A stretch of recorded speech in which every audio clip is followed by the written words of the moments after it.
Hi, this is Shane with The Rational Trader. It's Wednesday. I think it's Wednesday, 13th. And let's see, I was plus 80 something today. So 5 ticks in, well, 5 ticks in the euro during the US cash session. We did really well in the overnight session in Sim. We'll look at that in a minute. So it was right there actually. So right here's the open. The U.S. stock market open. We actually start trading at 5:35 back here. 5:35 after any news that might have come out. Boy, you got to like that entry.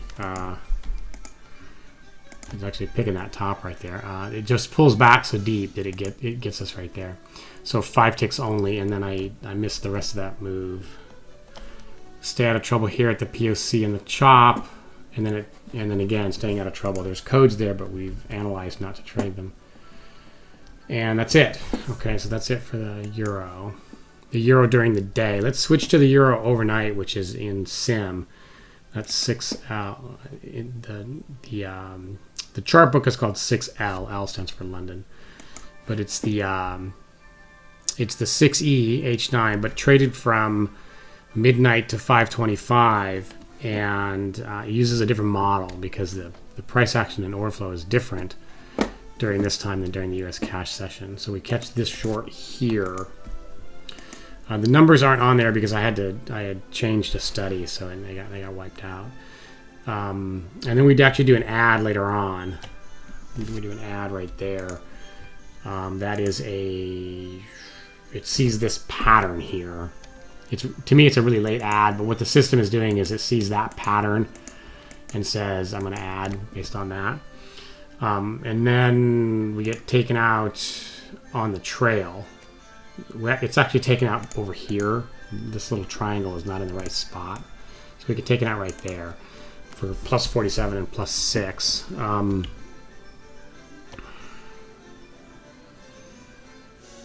And that's then it chops, and actually at this point you're into the U.S. session. So this chart stops at 5:25.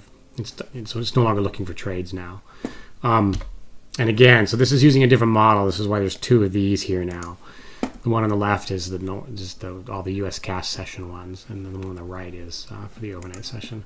So this is looking okay so far. Let's take a look at the trade activity log. This is Sim 6EH9.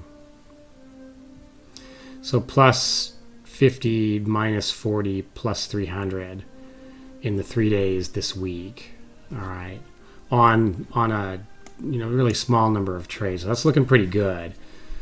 Just the fact that it's not a large number of trades and we're not getting killed is enough to make me comfortable to trade it, because what we're doing here is we have a very defensive posture, and we're looking for that trade. In the meantime, we're playing defense until that trade comes along for us. Okay, so that's the 6E Sim though, so that's not real cash. In oil, it's oil news day, a pretty unusual oil news day. We made 5 ticks. Usually you're either getting completely whacked or doing nicely. So beautiful move here. I don't get a signal. That's unfortunate. That's a nice move right off the open. Pretty unusual for news day. I would typically expect the market to thrash until here where the news comes out. I know a lot of oil traders that don't even trade. They don't trade the morning session when the news comes out, and I know others that don't even trade the entire day because of the volatility.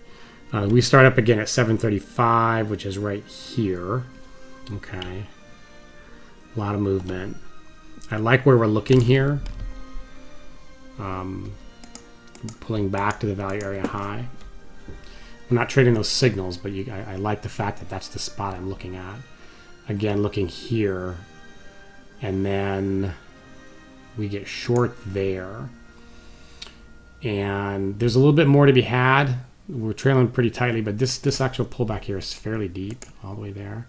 So the entry was right there. So you're likely going to get taken out at your entry if you're not trailing as tightly as I am here. And then I don't get there's codes here. I'm not trading these codes. There's a couple of nice long codes right there. And I think, let's see, then we stay out of trouble through the thrash, and that's it. Okay, so not bad there. Nothing in gold today. Let's see, though. There was an interesting late move here in gold. I'm done trading gold by this point right here. Right there. And then there's a late move there. That's likely news-driven. Normally, there's no movement at all. Let's see what happened here. Let's see. We start trading this here on the left at the GC open, actually at 535. So if there's the sort of the pit session used to open at 520, and there's often news at 530. So I just trade from 535 to 1040 Pacific time. Tried to get long there, didn't get filled. It would have. I may have made 5 ticks. I can't. Let's see. 1, 2, 3, 4, 5, 6, 7, 8, 9. No, it only went 9 ticks, so I would have gotten. I would have taken a loss there. Let's see. The POC's right here, so we're staying out of trouble. And then here we're looking because we're right at these low volume nodes right here. Looking. I really like that right there, pulling back to the value area high and looking. No signal that I'm trading though. And then. This is as a human, this is a beautiful looking pattern right here. I really like this. That short-legged M. So right about there, you're suspicious. This is a 5-tick chart, so it's more like right there on that bar. You get suspicious that the market's done going up. And on this break here would be the other place to be looking at. So you can see the machine's looking there. It didn't find anything. So nothing else there for me. And then at this point, the POC is now involved up here. Though we quickly move away from that so that we use this low volume node to look. And then enough trading occurred in here that when we come back down, the point of control comes with us. And you got to like what you see here as well in terms of, okay, I'm looking in the right spot. I'm not trading any of these codes just because of the risk factor I'm using. The market makes a nice fall there. That's interesting. It seems like the euro did as well, so that suggests there's something dollar related. But zero there for me today. And then let's look at the Nasdaq that's in SIM, so nothing today. And the big deal with the Nasdaq here is that we're still. I'm going to switch here to the daily chart. We're still very cautiously dipping our toe in the water here to see if the more conservative posture, conservative is that the right word? More defensive posture is applicable here. And the big question is that this time frame here was so volatile that it's not clear if the patterns of data that we see that the machine trains on are appropriate or if it's just random. All right, so it's not clear yet. But what I can say is that what I don't see is that we're getting killed. All right, so that's the first big concern. Do I just have it completely wrong and I'm getting destroyed because it's too volatile? That isn't the case, and we can see that just by the fact that, like you'll go through a day like today. There's decent movement here. Some of it's ugly, and we stay out of trouble when it's ugly. Like this is just nasty here. And yet, so the analysis we've done is don't trade those codes that you see. So we end up staying out of trouble there when you're the machine's looking because you're at the edge of the value area. I like the look right there. There's no signal there, unfortunately. That's where you want it, right? And I like the look right here as well, especially on that pullback after you break lower off the POC. So again, I like what I'm seeing there. You gotta love that in terms of, okay, I'm looking in the right spot. That's the low. Stay out of trouble here, so that because the POC is there, we're just not doing anything. And the same thing here. I circled this earlier when I was looking at it. Is that we basically what happens here is we break the POC and the value area low are very, very close to each other, and we sort of break, we test it. We test that edge, which is also this support level here, pull back and then fall through, and then, we're looking here. So I like what I'm seeing there. I think that we're at a point where we want to dial up the risk. So I'll look at that this weekend. If we look at the trade activity log, what we see for SIM NQH9, this is 2 weeks. Only 4 days have you actually done anything. It's not 2 weeks, it's a week and a half, so it's 8 trading days. So only every other day you're actually taking a trade, and then it's only 1 or 2. So it suggests to me that, one, it's tradable if you're careful. You're not going to get just killed. That's the first concern. And the second is, okay, let's maybe dial up the risk a bit and see what that looks like. So I'm going to do that analysis this weekend, and then we'll continue to sim in the NQ here to see. It appears to be settling down a bit. So we don't have this insanity anymore.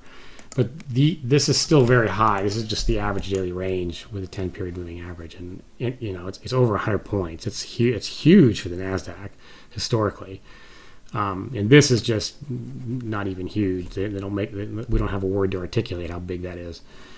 So we'd like to see that below that yellow line, which is the 80 points on the average daily range. So anyway, we're going to continue to watch that, but I'm not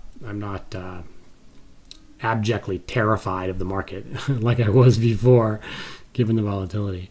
The other thing to talk about is in oil. So in oil, let's do the same thing and look at the number of trades in oil, trade activity log. This would be for H9 non-SIM. So this is a live account, and this is since really the beginning of February. And 2 trades, 2 trades, 1 trade, 3 trades, 2 trades, 1 trade. So the questions that some members have had has been, well, it seems like we're not taking as many trades, and that's factually accurate. And so the question becomes, does that mean that we're too conservative with our risk factor? So the risk factor here is for C 11.86. So we like that 20% or lower. That's quite a bit lower than 20%. So it's more conservative to begin with. Is the first point. And the second thing we talked about last night, which is that the sensitivity to the low volume, the low volume node is calculated, is set higher than normal on this market, and I'm in the process right now of building the model where it's set at the normal ratio. So normally what we do is you have to tell the software, if this is the distribution here, the volume profile here you see, and each of these bars in here represents how much volume is traded at that price level, just oriented horizontally. And then, so when we talk about a low volume node, we're looking for a place where this bar is smaller than the ones above and below it. Okay, so if you look, let's see here, you can see an obvious dip right here, right? You can see right there, right here, right? And so there's low volume nodes in there. If we expand that out, let's get that up where we can see it. You can see here that the yellow line represents the current state. This would be the as of today's close. So this is what the profile looked like as of today's close, and that yellow line is a low volume node. And as a human, you can see, well, that's very obvious. But to actually calculate that, you have to tell the software, well, how many price levels do I have to have above and below me to determine that that's a low volume node. Okay, so think about it for a second. That's lower volume than this. Why isn't that a low volume node? And the answer is there isn't any volume below it. You don't know that that's low because you don't have anything to compare it to. You need some bars down here, all right, to help you understand that this particular area is low. Of course, it's going to be low at the edge of the distribution. Okay, and so we tune that by telling the software how many price levels above and below do you need to calculate the low volume node, and we determine it using a ratio compared to the bar size. All right, the bar size in oil is 7 ticks, but it was originally 10, and so I was originally using a 10 tick chart with a 20 tick low volume node setting. So that's right here. Okay, and it's more conservative the bigger that number is. You're going to get less low volume nodes because you require more data, more price levels with information, with volume information in them in order to make a determination if this particular price level is a low volume node. And so I've just gone through the process of changing that setting in the extraction programs, extracting the data, building the models. The model's just about done here. Should finish tonight. And then I'll do that analysis this weekend. And what will happen is, as a result of that, there will be more low volume nodes because you don't require 20 price levels. You only require 14 in order to calculate, do I have a low volume node or not? And I can see that very clearly as the model builds. I can see that there's quite a bit more places where the machine is looking. There's quite a bit more bars that are at low volume nodes, basically. All right, so that's going on. We'll make a decision. I should be able to get that analysis done this weekend and then decide if I'm going to switch that or not, based upon what I see. And that is it. That's it for today. We'll see. I'm anticipating that the 6E overnight will go live on Monday, just based upon what I'm seeing here. And then NQ, we're going to dial up the risk, though I have to do that analysis. And then oil, we'll be working to see if we can, we want to take a look at what does it look like if we change that low volume node setting. All right, that's it for today.